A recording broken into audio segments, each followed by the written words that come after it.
যে নারী জীবনে কোরআনের আয়াত ছাড়া একটা কথা বলেনি, জীবনে 40টা বছর তার কেটে গেল, অথচ তিনি কোরআনের বাইরে কথা বলেন না। কয়জন পারব আমরা এমন? কে সেই মহিলা, কি তার পরিচয়? ইমাম বুখারীর উস্তাদ আব্দুল্লাহ ইবনে মুবারক ওরফে ইবনে হিব্বান বলেন, একবার হজ করে ফিরছিলাম, হঠাৎ দেখতে পেলাম মরুভূমিতে একজন বৃদ্ধা মহিলা কাপড় জড়িয়ে শুয়ে আছে। তারপর তিনি বৃদ্ধা মহিলার কাছে গিয়ে ওনাকে সালাম দিলেন, আসসালামু আলাইকুম ওয়া রাহমাতুল্লাহ। সালামের উত্তরে আমরা কি বলবো? স্বাভাবিক উত্তর দেব, তাই তো? কিন্তু সেই মহিলা এটা না করে কোরআনের আয়াত দিয়ে উত্তর দিলেন, দয়াময় প্রতিপালকের পক্ষ থেকে তোমার প্রতিও সালাম। এবার তিনি প্রশ্ন করলেন, এখানে কি করেন আপনি? এই প্রশ্নের উত্তরে বৃদ্ধা মহিলা বলল, আল্লাহ যার পথ ভুলায় দেয় তার পথ দেখানোর কেউ নেই। এটাও একটি কোরআনের আয়াত।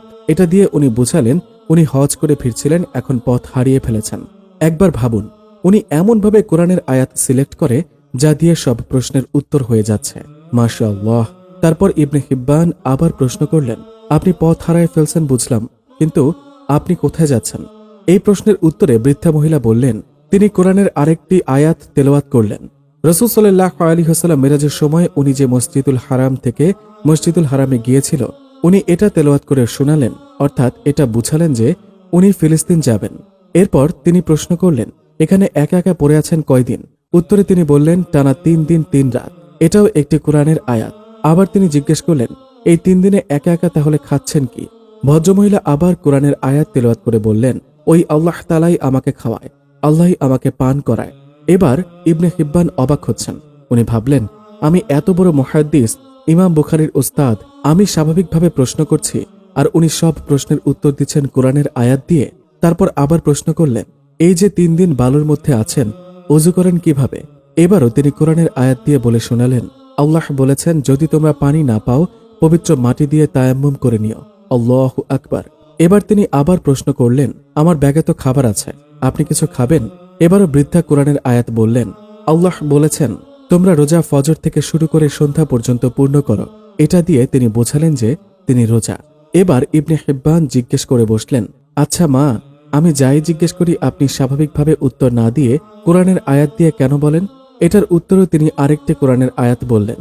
তিনি বললেন, আল্লাহ বলেছেন, তুমি মুখ দিয়ে যাই বের করো, এটা লিখে রাখার জন্য 2 কাঁধে ফেরেশতা রয়েছে, অর্থাৎ যেন কোনো ভুল না বলে ফেলে।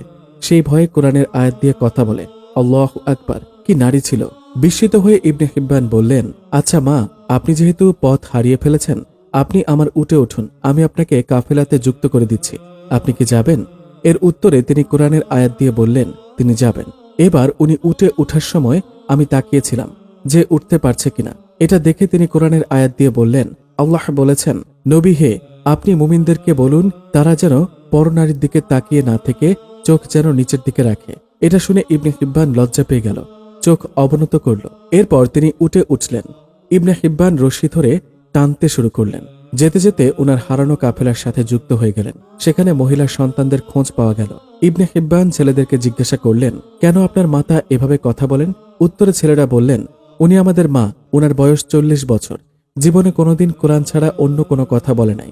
এই ভয়ে যে কোন কথায় না জানি আল্লাহ নারাজ হয়ে যায়। এটা শুনে অবাক হয়ে ইবনে হিব্বান খাবার হাতে নিয়ে বললেন, এটা আল্লাহর বিশেষ অনুগ্রহ, এটা আল্লাহ সবাইকে দেন না। সুবহানাল্লাহ।